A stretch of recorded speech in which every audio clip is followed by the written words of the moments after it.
I love you.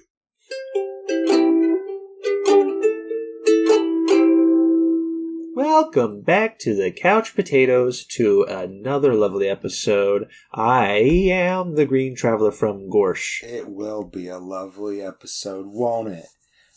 A lovely episode about a lovely man. At least I think he's lovely. I think he's lovely too. I am the Faceless Leon, and this is Green Faceless on the Couch. This is a podcast about movies and TV, and as a frequent couch potato and once moviegoer, I drink soda, and I also have a weird digestive thing, and if they're connected, I don't know. But I'm pretty sure they are. I too have weird digestive issues, and I drink really mostly try Diet to Coke, keep it. so. I try to keep it to one soda a day. And You're a much better person than I am. well, honestly, if I drink too much, I feel like shit. But I do drink a lot That's of coffee too, and that can't help.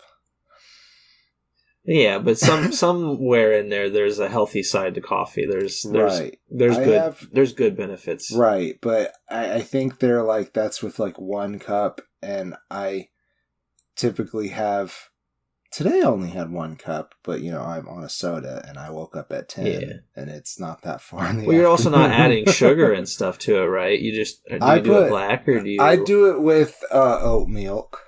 Oat milk. Oatmeal. I get a little bit of oatmeal. I went into the coffee shop the other day, and I was just like, I just want a cup of the drip. And I got a cup for the drip, and then I went over there, and I couldn't decide on which milk to get. So I was like, hey, do you got any coconut or oat milk back there? And they said our oat milk is kind of runny. Ew. So you're gonna want our coconut milk. It's more creamy. That's nasty. All right, I'm gonna put that away in a drawer. That's nasty.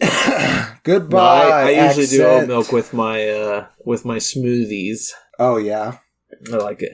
I like some good oat milk. Me too. I've been having oat milk. This has been breakfast morning talk with Green and Faceless. I recently picked up a box of Life cereal because I realized that I missed cereal, and the only reason why I stopped eating it is because it was the milk that was bothering me. Like, I haven't been having cow milk in quite some time. Cheese doesn't seem to bother me. I'm sure it does, but they do have good proteins and biotics and other things that milk doesn't have. Yeah. Because it hasn't cultured that. I'm really awful in that I never correlate what goes in through my mouth as affecting my body. Because it's just like, I've had my gallbladder taken out, fair warning for everybody, when I was being operated on by the government. They were just like, wonder what organs they have, and they just removed my gallbladder, and they're just like, oops. And that's how we discovered that people don't need gallbladders. It was all thanks to these experiments. No. I feel like they knew before that. I feel like that was an earlier thing. Yeah, that would probably be pretty. But it could have been. It'd be pretty rough. I'm pretty sure that one can kill you. At least appendicitis can, for sure. Yeah. If that goes untreated, yeah. But no, it's ridiculous though, because without my gallbladder, literally anything can cause me to, just have a big bad time. Yeah. And it's really sad because I'm so bad at correlating, again, what I eat as into how it affects my body. Right. That I still don't know which foods do that. I'm just tossing the dice every single time. Yeah. And it's just like, that's how it is. It's just like every single day at the end of the day, I'm just like, oh man, why does my body hurt like this? And it's like, maybe it's because I ate something and I just haven't thought about that ever. I really just need to start keeping one of those food diaries. There is this diet that is more of like an experiment rather than a diet for you to find out what foods affect you. And you literally start off with bland, no butter or anything, mashed potatoes. And That's all right with me. You go a week. Yeah, I like mashed potatoes, honestly. I don't know about you. But I am like the laziest eater in the world. That like the blandest food, I'd be like, yeah, this is fine. Yeah, this is fine. So I had to live off of rice for like 2 months. I was like, you had to live off of but I was like, yeah, this is fine. Yeah, because my gallbladder, when they were trying to figure out what was going on with me, I heard a B in front of that, and I'm like, what are you talking about? Bice? No, with the R. Bryce. Oh, Bryce. Oh my god. No, I had to live off of rice. Because when they were trying to figure out what was going on with my gallbladder, the only food that would not cause me severe pain was rice. So it was just for 2 months basically all I ate was rice and green beans, and that was about it. Yeah, see, that's the thing. Like, you start off there and then you slowly add in other things. And if you have a hard time with something, then you stop eating that thing. Right. Yeah. But the problem is I'd have a hard time with chocolate, and I'm not giving up chocolate. Fuck that. I didn't know that you really liked chocolate that much. Only Reese's. Oh, that's fair. That's fair. I don't like them as much since they changed the recipe about 10 years ago. Also, if you're out there and you say Reese's, we're not friends. Oh, is that right? We're not friends. Yeah, don't. If you call it Reese's, get the fuck out of here. It's Reese's. We ain't cool. It's Reese's. It's a family name. Reese. Yeah. And it's literally Reese apostrophe S. It's Reese's. Reese's. Racist. We ain't friends. I'm hanging up now. What are we here for? What are we doing? We're talking about Nathan Lane. It is June, and here in the States anyways, it's Pride Month, and we are both recognized members, but, not the highest of participants, I feel like. No, I really badly would love to go to a Pride Parade, though. Andy was having one this weekend. I really thought about it, but... Yeah. You probably would have had fun, but Zelda is very sick. Yeah. I can't do pretty much anything right now. Yeah, poor puppy. It's been a weird week for both of us. A bit too personal, I feel like, on either end. But yeah, that's why the episode's late. We hope you enjoy it. Anyways, Pride Month. I have been to a Pride Festival or two. I can't quite recall. I think I went twice in the Fort Wayne Pride, but this was before I really recognized myself as being interested in men as well as women and everyone else. But the everyone else part, that's even more recent than right. But anyways, I digress.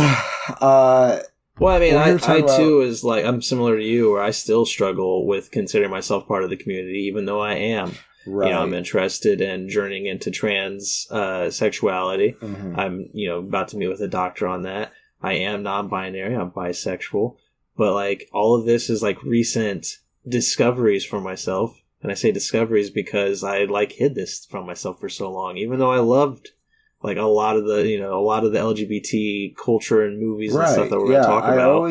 There's reasons I love them, but I just didn't realize it. For most of my life, I definitely have been an ally before I realized that I was queer.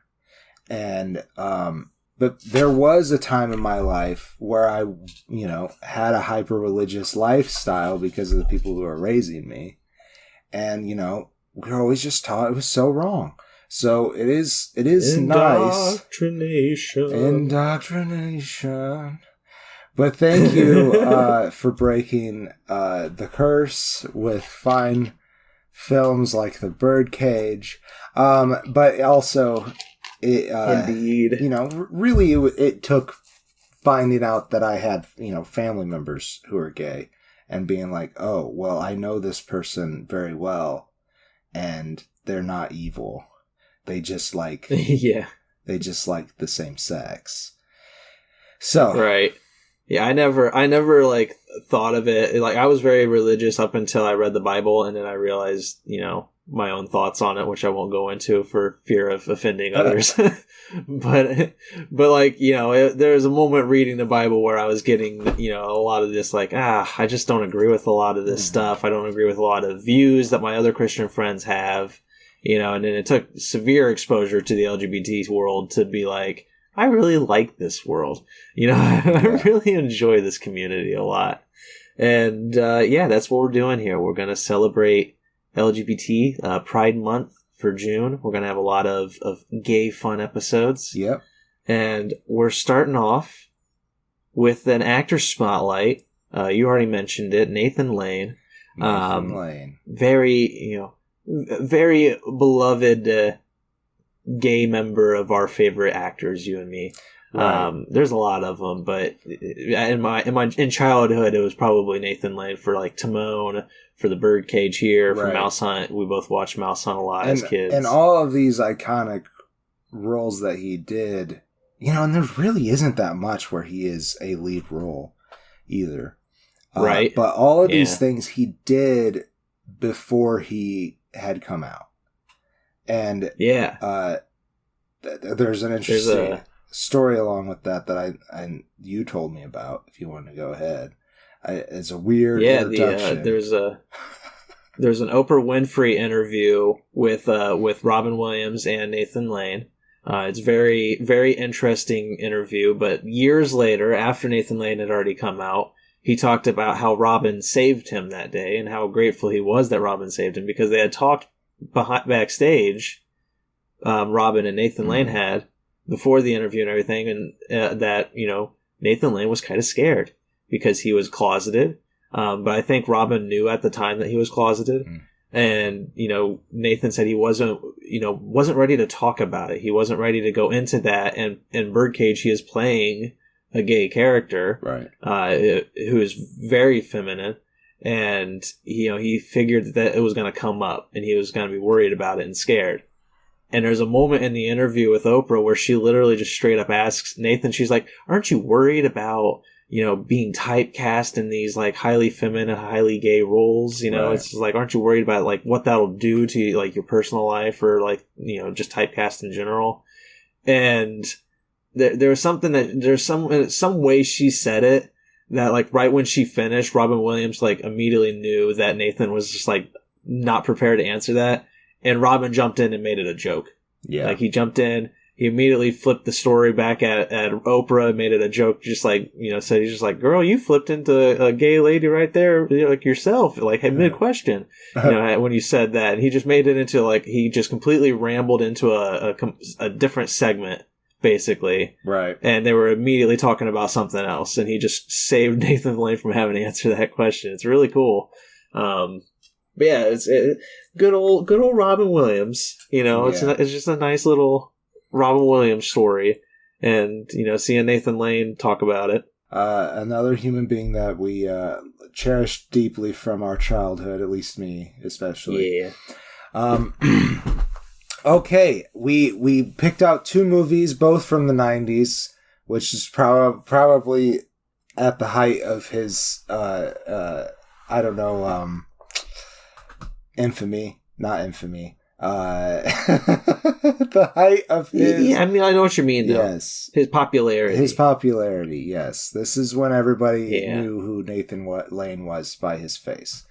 And the movie that we watched the most actually came out after the Birdcage, but I thought we'd talk about it first because it probably was my introduction to his face. Obviously, Timon was my introduction to Nathan Lane from The Lion King. But I had a moment as a kid watching The Mouse Hunt where he says something where he yells at his brother, and I can't remember exactly what I said, but I know the gist of it was like turning to my mom and being like, "Is that Timon?" Yeah. And my mom being like, "Yes, that is the voice of Timon." Yeah. So, anyhow, we're going to talk about Mouse Hunt first. A movie that I watched a bazillion times and probably helped inform a lot of my humor growing up. Yep, same. It is just up front a very dark slapstick humor comedy. Yeah, it's black comedy. Yes, yeah. And I just love that shit, and I think I can contribute it all to this movie. This movie, like, I was surprised that its ratings were not as high as I would have thought. Well, I always thought it was a fine movie. Yeah, I really enjoyed it as a kid. I remember really loving the comedy, but I will be honest, coming back to it this time around, not having seen it for probably 10 years or so, I honestly didn't really enjoy half of it. Well, like, there's still many moments that I loved. I'm glad there's still moments you love, but I still rather enjoyed watching it. But I'll tell you, like, right off the bat, the main reason that I struggled liking it is because Ernie Smuntz, Nathan Lane's character, is an absolutely unlikable dick. He really is. Like, he's such an asshole. And it's so hard. As a kid, Nathan Lane managed to make this, like, unlikable character really funny. Right. And, like, all the stuff that happens to him, it's very slapstick. It's very, like, Three Stooges almost. Right. And it's, you know, it's able to be hilarious. But as an adult, I'm just sitting here like, this motherfucker doesn't deserve anything. You know, he's such a dick to everybody that he deserves to have a lot of these issues that happen to him. Yeah. He puts himself in a lot of these issues. So that's exactly right. Alongside his brother, Lars Smuntz, who just is an unfortunate man for some reason. He's maybe a little naive. Ditzy. Yeah, maybe ditzy is a good word, actually. But, like, he is mostly a good fellow. There are he's a much better human being than Nathan Lane. Yes, that's than Ernie Smuntz. Let's say, but he has no ambition. Absolutely no ambition. No. Ernie has all the ambition in the family. But their father, who was also a very ambitious man, owned a string factory. He was absolutely nuts about string. I forget what their dad's name was. Rudolph Schmuntz, played by William Hickey. Thank you. And this was one of his last movies. It had to be, yeah. And I just want to say, like, this is another weird trend, because I've seen this in two other movies recently, most specifically Cocaine Bear, where a movie is dedicated to somebody who died. Right. And they kill them almost immediately in the movie. And I know it's unfortunate circumstance. You know, it's like, I know they didn't intend him to die after they make this movie. Yeah. But, like, this Cocaine Bear, it's dedicated to Ray Liotta. And it's like, literally, I'm not kidding you. One of the last scenes is Ray Liotta getting torn apart by a bear. Oh, no. They have one more scene that's like maybe a minute long, and then it cuts to the credits where it says "In Memoriam" for Ray Liotta, and it's like, you literally just had him mauled by a bear a minute ago, and then you say "In memory." It just feels so wrong. And in this movie, it says "In memory of William Hickey," and then right off at the beginning of the movie opens up with his funeral. And the brothers are carrying his coffin down some stairs in the rain, and the handles break off the coffin. He flies down, flies up, and then goes into a sewer drain. Oh my god, it's just like, and he's not even wearing pants because they did the thing with the blanket. Oh, to be clear, because there is some contention in the English language, we mean underpants. He is wearing underpants. As in pants in the UK or other places. Yeah. He's not wearing his trousers. He's not wearing any trousers. And he, so he does leave them some things, though. He leaves them some knickknacks, including a ceramic egg and some other weird stuff. Oh, his collection of... What was it? Fuck, it was something really weird. Like, why would he collect that? I don't remember. But that reminds me, does the ceramic egg ever... No, they break back to the... They break it in that scene. Yeah. I think it was to symbolize this shattered relationship between the two brothers.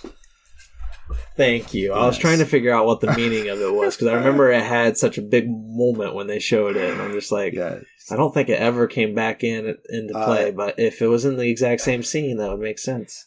Lee Evans, who plays Lars, I don't know if we said that, he accidentally shoves his thumb into it when he so Ernie throws it at him. I remember now. He shoves his thumb into it on accident, and then when he finally gets it off his thumb, it breaks on the floor, and that's when Ernie is leaving. Oh my god, I forgot about that. They got a box of cigars, which are important in a minute here, and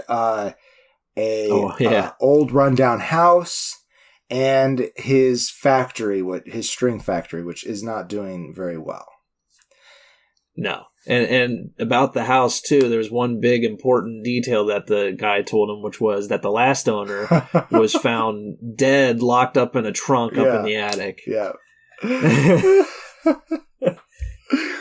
It's crazy stuff. But the box of cigars. Yes. Ernie takes that back to his restaurant. Mm-hmm. And for whatever reason, even though it's old and disgusting and trash, and he runs a 5-star restaurant kind of thing, he decides to put it on the same countertop as where he's cooking. Right. Yeah. It's really dumb. Ernie has no one else to blame for this. The most CGI cockroach you've ever seen comes crawling out. But dude, when we were growing up, I thought it was really good. I thought it was just a real cockroach. I really did. I mean, it looked pretty good until, once it's on the fork. There's a moment where it crawls out, it gets into the food, and then somebody stabs it with a fork, and you can see, it's wriggling there, but it looks so bad. Yeah. It was just as a kid, yes, I fell for it, but in real life, in real life, in adult life, in the adult world. Meanwhile, so, but that ruins Ernie. That does, because his whole restaurant goes under. And all that he has left to his name now is this stupid fucking string factory with his brother Lars. That's right. So in the meantime, Lars decides not to sell the factory to this nylon cord company. I don't remember what they're called. And I always equated them to the mob for some reason when I watched this movie. Maybe because both of the guys had Italian American accents.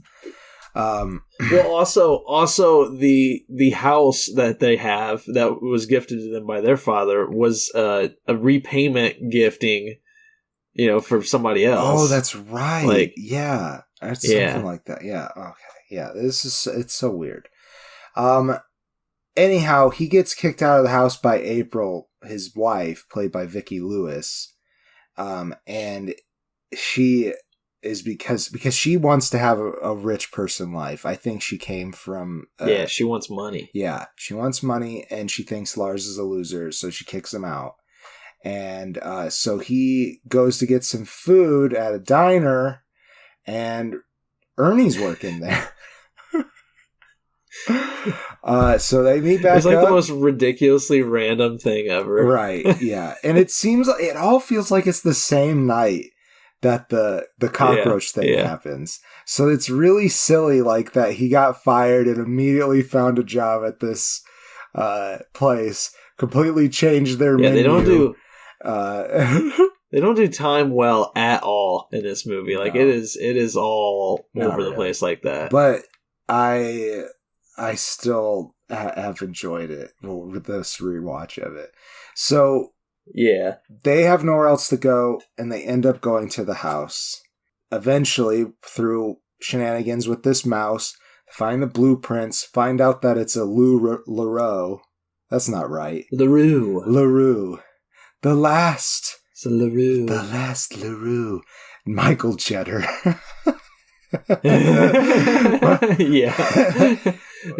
It's this famous, it's a fake guy, right? But it's a famous architect who created these beautiful homes, and all these crazy people wanted it, including a heavy set.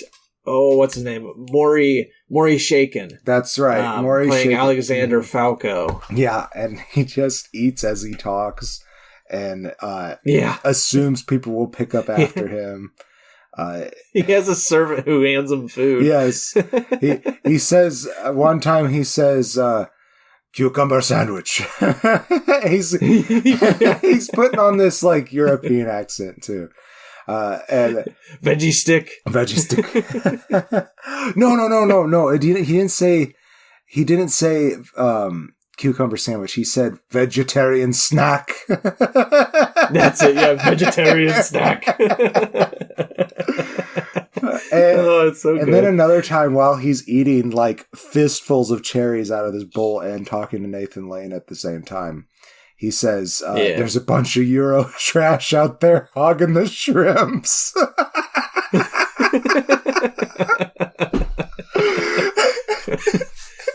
Oh, that's good stuff. I mean, the big problem with this, though, is this guy, Maury Chaykin, the actor Maury Chaykin, playing Alexander Falco again. He's a collector. Right. He has like 23 or 24 of these fucking LaRue houses, and he wants another one. And he offers them like 3 or 4 times that he will pay them an exorbitant amount of money, like $10 million. Yeah, they have a way out if they just give it to him. Yeah. And they Ernie specifically constantly turns it down because he has the bright idea that if this guy's willing to pay $10 million, somebody else will pay $11 million. So let's put it up for auction. Right. And the only problem with that is to put it up for auction, they have to get it up to standard basically to sell it well. Yeah. Yeah. And they're being fucked over by this fucking mouse, Tom and Jerry style. Yep. This mouse is much smarter than them. And it has ridiculous abilities too. Like this mouse really pushes it to the limits of what a mouse can happen. Do. Yeah. Yeah. And also it apparently has lived for like several decades. 100 years. Yeah. Yeah. We'll get to that actually because I want to talk about the routes they take. First, they try to take care of it themselves. That obviously goes very bad in a bunch of slapstick, very funny manners. Then they turn to a cat, the most deadly of cats that they could find at the nearest pet store.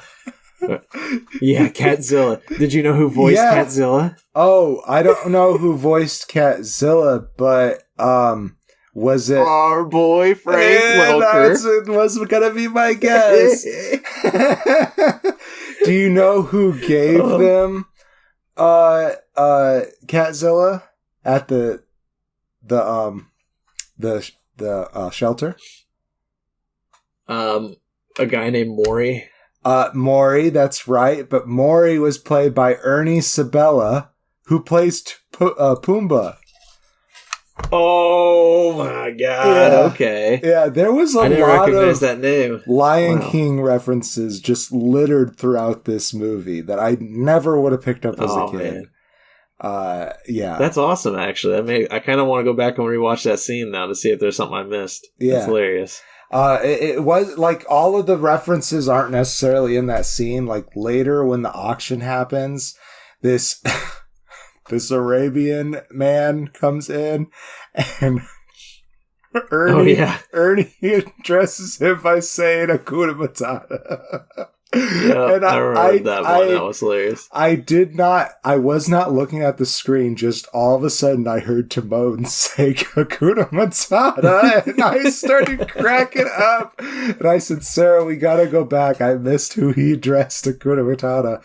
And we go back, and I was like, maybe slightly racist, but still. Yeah, maybe a bit. But I also kind of wonder if it was an improv line. Yeah, maybe. Like if he was just like, yeah, he just thought it'd be funny. But yeah, the second route, once that cat gets absolutely murdered by the rat, like there's no other way around it. The cat gets killed. They bring in an odd. This is how Wikipedia describes him: an odd and eccentric exterminator named Caesar, played by Christopher Walken. Christopher Walken. I think this might have been my first Christopher Walken introduction as well as when I was a kid. It was either this or Batman Returns. Oh, it was probably Batman Returns for me, but I'm not sure. We did watch both of them quite a lot. Right. No, he's absolutely wackadoo. Yes. And I love it. Yeah, it is. Like, he's quintessential ham Christopher Walken. Yeah. Yeah. Like, to the point of, my favorite moment is when he's crawling on the ground and he spots some rat doo-doo. No. And, like, he has, like, 5 different lenses that magnify in so he can look at it. And he's like, yes. And he picks it up with tweezers and he examines it. And then he does the final examination, which is popping it in his mouth and eating it. Oh, my God. Yeah. And it's even weird. It's funnier, too, because the mouse sees him do this. And, like, the mouse tilts its head at the camera like, what in the fuck? Yeah, what did And then later, after it bests Christopher Walken, the mouse does, it poops on his face. And that was a little factoid I never noticed until I was an adult. Yeah. He poops right under his mouth. He's like, there you go, have a fresh one. Oh, yeah. He's like, I know you like this. But that's the part where this whole mouse, like, it becomes very questionable. Like, obviously, the stuff we see on screen, it's obviously, a fake mouse and CGI. Like, a mouse isn't really going to do this kind of stuff. I don't know if Jim Henson was involved, but some of it was really cute. Right, that's true, yeah. That's some of it was. Him sleeping in his little home was adorable. It was. I fucking pulling love over that. the little, like, stretched out piece of cotton over him. It was so cute. So cute. But, like, the stuff that he does, though, the stuff that we see on camera is, like, believable from how they pull it off. It's like, you can be like, yeah, obviously this is a fake mouse and everything. But, like, I can see a mouse having, a wire strapped to it or whatever and running across the house and then, like, setting up this trap. Like, it's kind of funny. It's not carrying the wire, but it's like, it has it in its mouth or whatever. Like, sure, I can see it doing that. Obviously, it's never going to happen in real life, but it's believable in how it does it. But we later hear audio of Christopher Walken getting tortured by the mouse. And, like, you hear like a chainsaw kind of thing, like, start up in the background. And Christopher Walken's like, no, put it down. And I'm just like, okay. They clearly didn't film this because it wouldn't look believable at all. Because I don't know what the fuck it's holding, but it's clearly like a machine of some sort that's scaring Chris, and it's like, no. And then they also mentioned in a one-off line that I didn't catch as a kid, but I did as an adult, which was that Christopher Walken was found trapped in a locker up in the attic. Yep. So it's just like, this mouse is a murderer because it killed that one owner. Yeah. Like, or at least his great-grandpa did, or great-great, whatever. Yeah. He passed down the secrets of human torture. This is how I've kept everyone out of this house. Oh, shit. Okay, let's talk a little bit more about Nathan Lane and then do closing statements. Yes. Indeed. So, in this movie, Nathan Lane is very confident. And I always feel like he exudes that kind of confidence in all of his roles. Maybe a little bit less in the Birdcage, because Albert is a little more fragile. But Ernie is, he's not sentimental at all. And it really works for Nathan Lane, but I've also seen him be a very sweet individual in films. So, right. While it is the quintessential, like, what Nathan Lane's personality is good at, it's not like it's the only thing that he has in his toolbox. And the fact is that he does it very well. You said, you hate him. You hate Ernie Schmuntz. Yeah. But he's funny as fuck. He's so unlikable. Yeah, he really is. And the more that they go through and actually become brothers, Ernie and Lars, and how the mouse does change him, like, Ernie does have a character arc. Yeah. But it's still motivated incredibly by greed. Oh, yeah, and only 100%. Greed.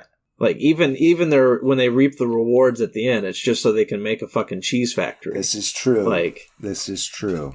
Though I do want to really try the yarn ball cheese. It does sound very appetizing. I always thought that when I watched this, too. Yeah. I was always just like, man, I want that. I want to eat that. why haven't they done this? Yeah. Like, it seemed like it seemed like they were making Willy Wonka in the Chocolate Factory, but for this string cheese. Yeah. And it's run by a mouse. And it's run by a because mouse. who better to know? That's right.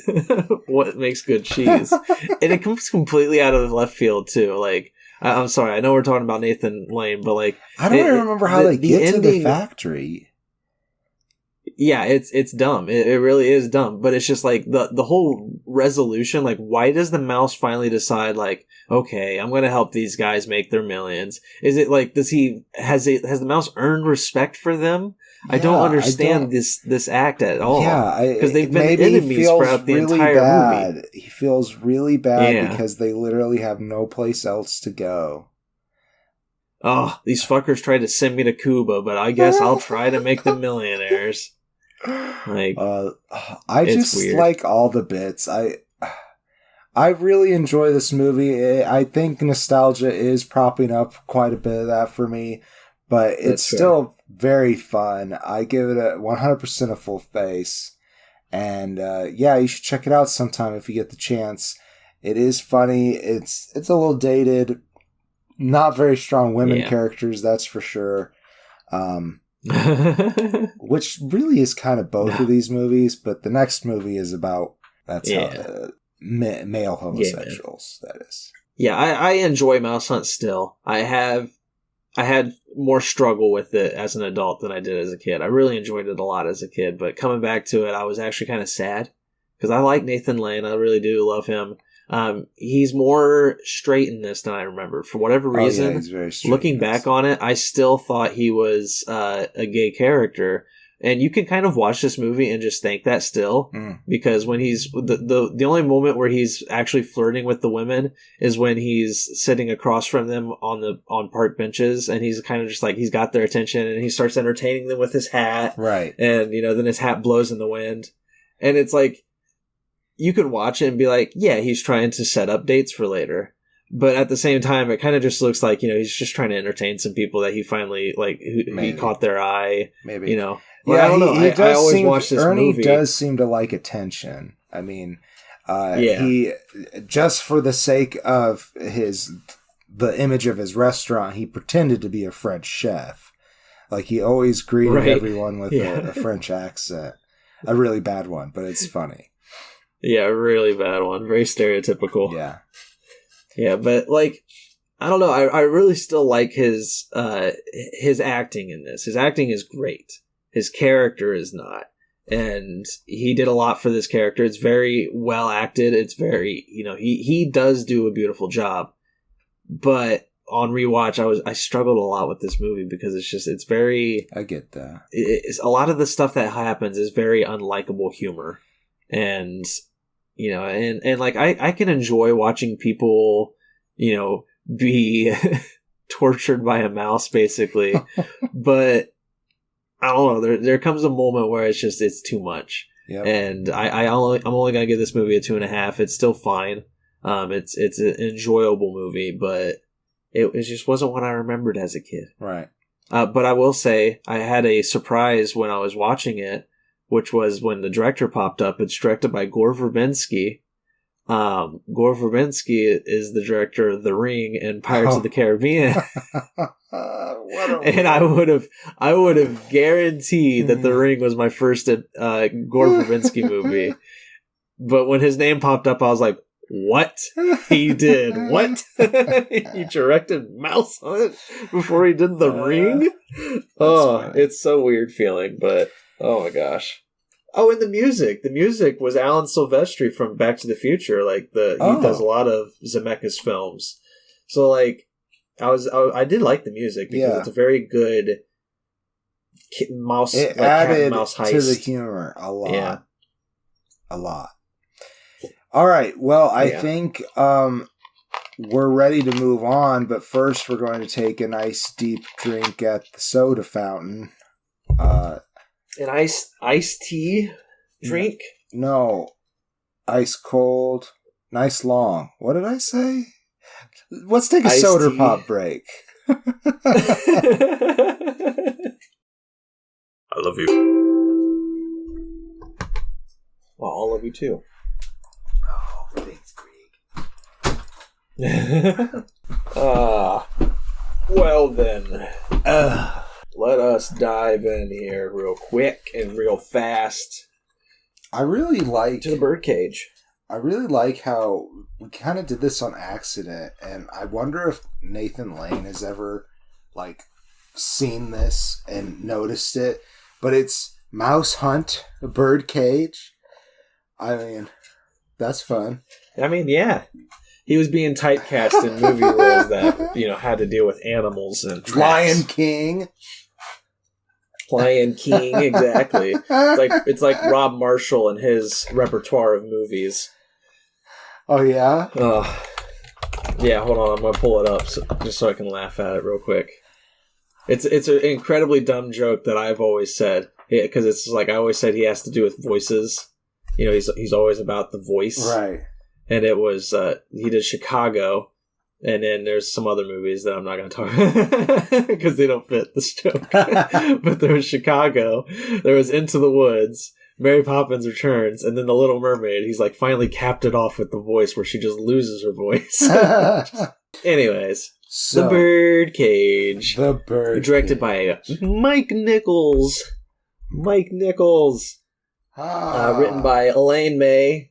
Based on a play. I don't speak French. La Cage aux Fous. Oh, La Cage aux Fous. Jean Perret. I would say. Well, they listen to us in France. They listen to us in France. And this is so they can tell us if we're doing it bad. Yeah, I actually noticed that recently. I was looking at our reach, how well we have done, and hello, French listeners. Yeah, there's either a lot of you or one very avid listener. Yeah. And we really appreciate you. We really do. It's nice. We get a decent amount in Germany and in the UK as well. India. One in Sri Lanka. We get some in South America too, but I think that might be a friend of mine who has friends in several different countries that she goes to visit. Hell yeah. No, that's this was another movie where I realized I had an introduction to a person long before I thought I did, and that was the cinematographer. This movie is not as beautiful as a lot of his other work. It's Emmanuel Lubezki. Oh yeah, he does a lot of Alfonso Cuarón and Alejandro Garcia.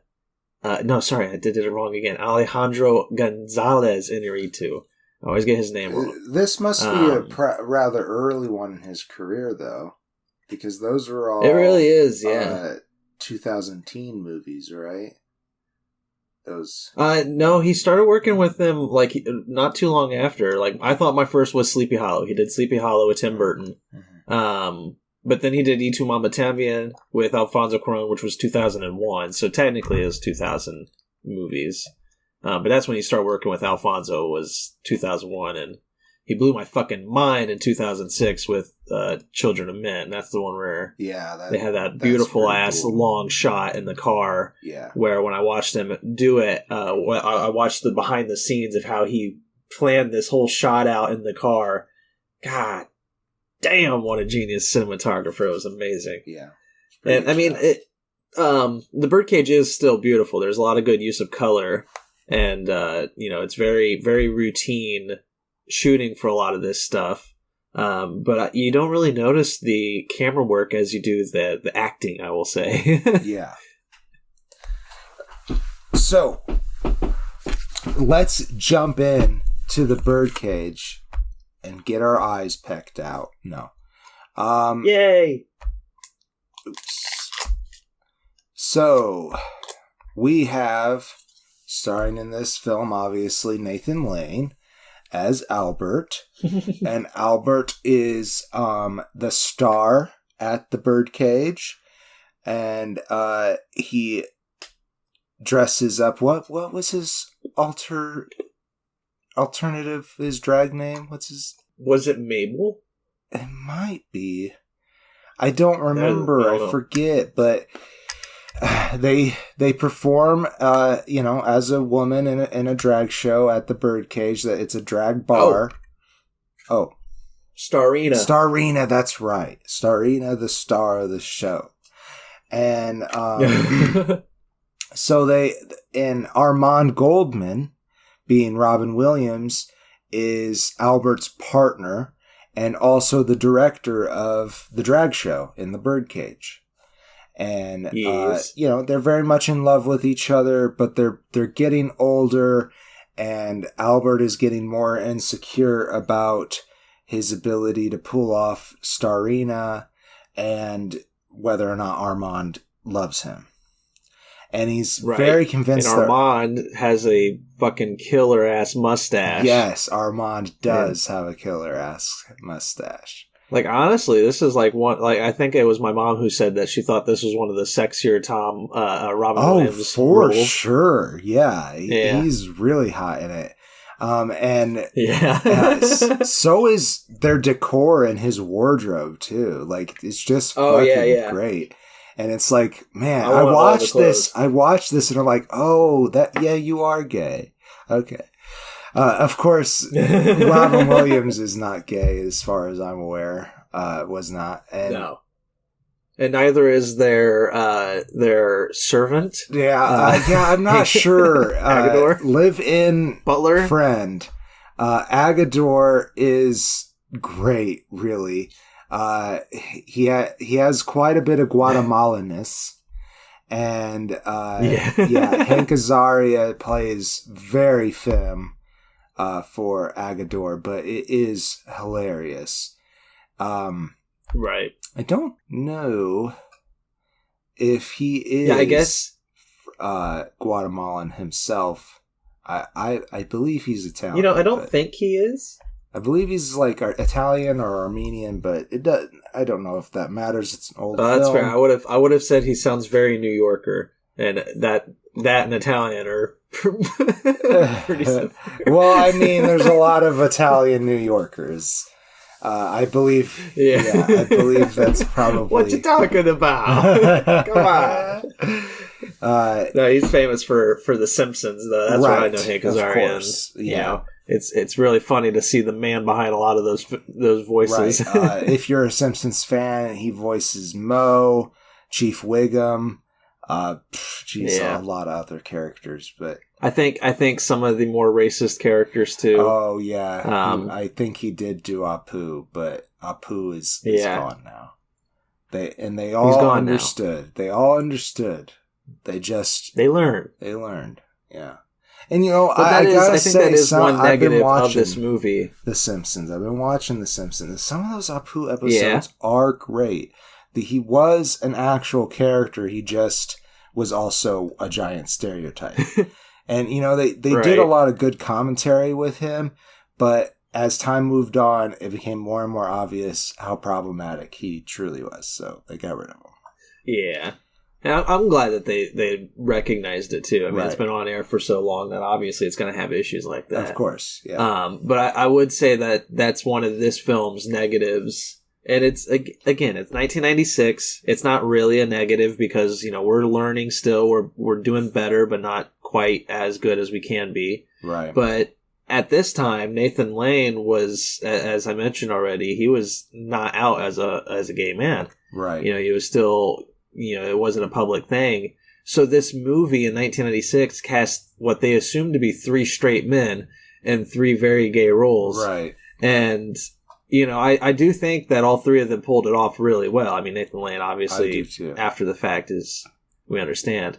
But there is something to say against this movie. He also is still playing much against his own personality.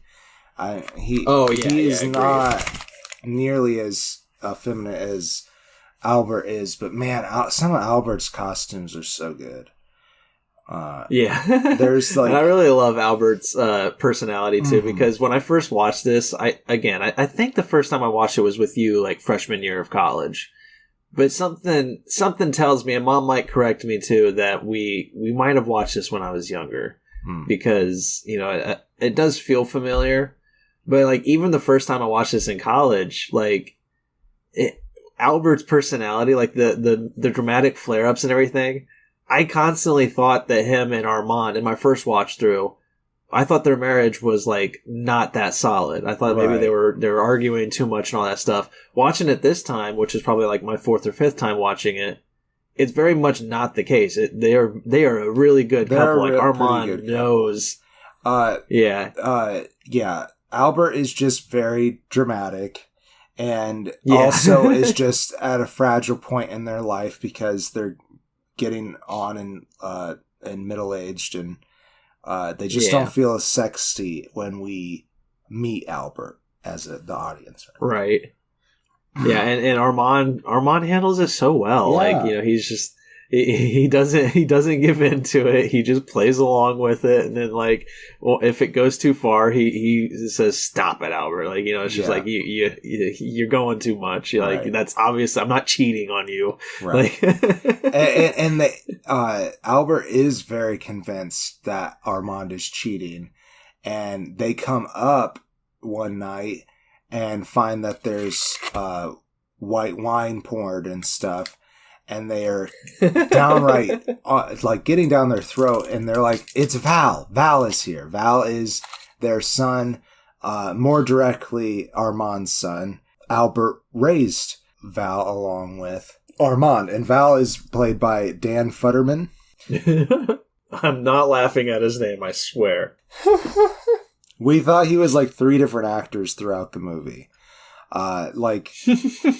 You guys kept on saying different things. And I'm like, he doesn't look like them. And then all of a sudden there was one scene I was like, wait a second, is that a young Bradley Cooper? And then I was just fucking convinced for the rest of the movie that he was Bradley Cooper until I finally looked I can't remember the person that I kept thinking he looked like. I think Nathan Fillion. Yeah. Yeah, Nathan Fillion. Yep. Yeah. And there was somebody else. It was Nathan Fillion and somebody else. And the picture that they have here of him looks like Hayden Christensen, so I don't fucking know. He's every man. Every white man is his name. So, but that's this movie's problem is Val Goldman and his wife, or soon-to-be wife, Barbara, I believe. Thank you, Barbara Keeley, played by Callista Flockhart. They're the unlikable characters. And that's what saves this movie as opposed to The Mouse Hunt. Is The Mouse Hunt, the main characters are the unlikable characters. And this, it's just the instigators of the problem that are the unlikable characters. Yeah. And Val, so this is what the crux of the whole thing is that Val wants to marry Barbara, but their family is very conservative, super far right wing rather, for the times crazy. Even because it wasn't that crazy. Likened to Jeb Bush. Yes. But anyways, very much would be against this relationship with a man whose family runs a gay nightclub. However... And whose parents are also 2 gay men. Yes, exactly. So Val asks to pretend when Gene Hackman being the father and who played the wife? I forget. Diane West. Senator Keeley, I don't think they give his first name. He's also a politician, so like Kevin Keeley and Louis Keeley, or Louise. I think it's Louise, I would assume. Yeah. Being a conservative Christian family. So when they arrive, they at first Armand and Val plan to get Christine Baranski playing Catherine, who is his biological mother, to pretend to have a relationship with Armand just for this meeting. And Albert's heart is broken by this. But Armand convinces them that, it's not Val, it's these assholes, and after we get past the assholes, then it'll be fine. But I think we, as modern day people, know that this situation is just not going to work. Like, like eventually, plus it very much is to, Val. Yeah, like, yeah, oh yeah, like definitely. He is being very selfish. He does not understand, even with growing up in the culture, he does not understand how much he is asking them to like do what the rest of society has been telling them to do their entire lives. Like hide it. Right. Hang it up in the closet. It just feels awful. Yeah. And like a lot of the crux of this whole movie is like Nathan Lane trying to prove that he can be there and he can be like their straight uncle, you know, and like be there at the same time. That was kind of sad. And it's just like it is kind of sad. It's still funny. They still manage to make it very hilarious. Robin Williams and Nathan Lane work off of each other so fucking well. Yeah. That everything is still hilarious. But yeah, it is still really difficult to watch at times because it's just like you're trying to make this, like a lot of the movie is just trying to make, you know, but it has a good message at the end. So, you know. So, you reminded me of one of my favorite Robin Williams lines in the movie. He tells Albert to try to act like John Wayne because Albert likes John Wayne. So, you know, they'd at least know what it looks like. And so he's like, so you go and you strut down here like John Wayne. And as Albert is doing this John Wayne impersonation, Armand's face just keeps on shrinking and like, you know, and this concerned look. And Nathan Lane's finally like, is that bad, huh? And he's like, no, I just never thought. You're perfect. That. Yeah, it was perfect. I just never knew John Wayne walked like that. It's like a drunken swagger. Yeah. It's so good. Everybody does think of him as like the manly man from that time period, but then it's just like when you actually do watch him walk, it literally just looks like he was a drunk. It was just so you know, really Robin Williams is just like the perfect comedic delivery every single line. Yeah. But man, that fucking killed me when we were watching this. Yeah, it's fucking gold. I really love it too. And to wax poetic about Nathan Hunt, like I love him in this role. Nathan Lane. He puts everything in, what did I say? Nathan Hunt.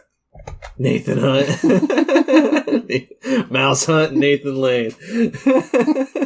Nathan Lane, yeah. He puts everything into this role, though. It's really fun to watch. Like, it's so enjoyable to watch Albert get upset, Albert to sing, to just dance and be happy, or like just to be Albert. Like, it's so enjoyable, this whole fucking movie.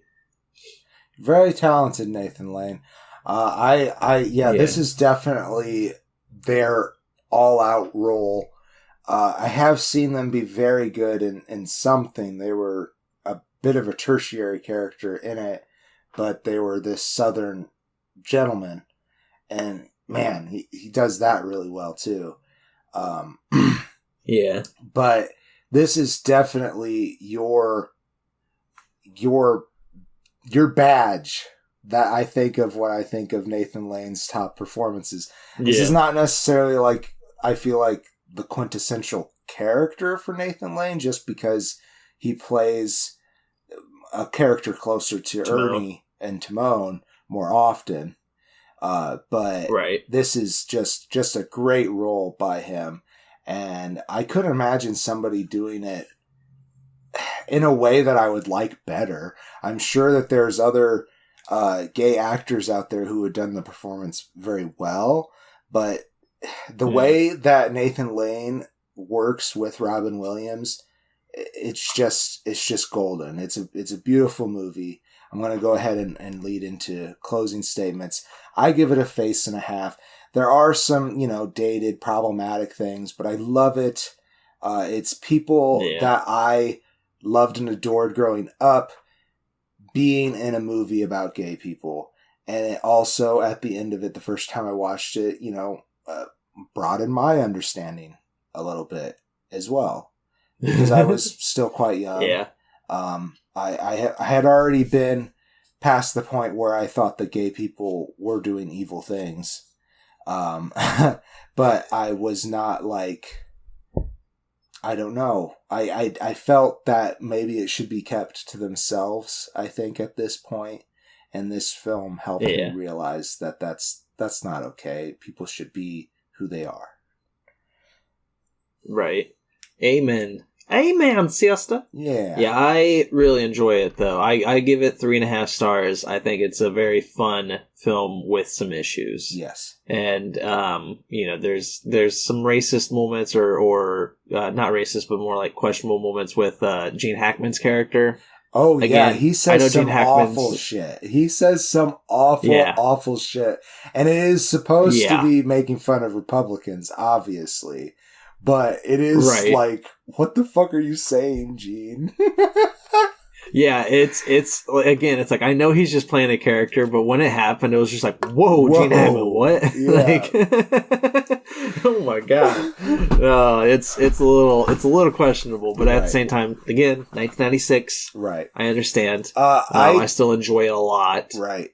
Along those lines, Hank Azaria's character probably is problematic in some way. Right. But it is hilarious, and I do not think to any extent that he was playing Agador as a stereotype of a Guatemalan person. It was... Right. I don't think he was making fun of it. I think he was into a very good character. Oh, yeah. He's all in for this character. Agador Spartacus is one of my favorite parts of the movie. You have to call him. He doesn't respond unless you call him by his full name. Yeah. Agador Spartacus. When they all start singing, oh god, it's just so good. It's good. It's good. Yeah, I think I choose this movie both for better movie and also for better performance from Nathan Lane. He does a great job in Mouse Hunt. Yes. There's a lot more slapstick, which is a very difficult comedy to pull off. But he does a great job there. I do feel like he was that generation's Charlie Chaplin and humor-wise. Yeah. Like, he really... If they would have picked him instead of Robert Downey Jr., I think it could have worked very well. But Robert Downey Jr. did a fantastic job. Yeah, he fucking did. Yeah. No, I can see what you're saying, though. He definitely did look the role and play the part, but... Yeah, I would choose this one both for his best performance and best movie. I agree on both accounts. I think it was more because we wanted to talk about Nathan Lane, and really these are two of the only ones where he's the lead role. He does not have that many leading roles in film. Obviously, he's also a stage actor, so he probably gets more recognition on stage. Yeah, I would have loved to see him in a performance during his prime. Yeah, that would have been great. I really think that he should do more. I think that there is an appreciation in our generation for him more so than maybe his generation or the previous generation, because when he came out, his career did seem to go down. And we don't. Yeah, he's definitely still doing a lot of Broadway stuff. But I would have loved to see him during like the producers' time period. Oh yeah. That would have been a good one. We could have done the producers. We could have done the producers. Oh well. I want to talk. Was a movie. I wanted to talk Mouse Hunt because it is a childhood favorite. So, anyways, I think that's the show. I think we did it. Yeah. I think it is. Thanks for joining. Thanks for tuning in. Yeah, that's what I wanted to say. Thanks for tuning in. If you like this episode, if you're interested in hearing more, you can head to patreon.com/screenandfaces. Check us out. Got a lot of fun tiers there. You know, all the stuff. Like, comment, subscribe, all that. And I am the Green Traveler from Gorsh. Fuck yeah. And I am the Faceless Leon, the stretchiest experiment on Earth. Safe travels, and good night. Green and Faceless on the Couch is a proud production of FictionWorks 19. Are you a fan of the show? Feel free to contact us at greenandfacelessfans@gmail.com or visit our Patreon page at patreon.com/greenandfaceless. Don't forget to comment, like, and subscribe, or rate us on Apple Podcasts. Thank you so much for listening.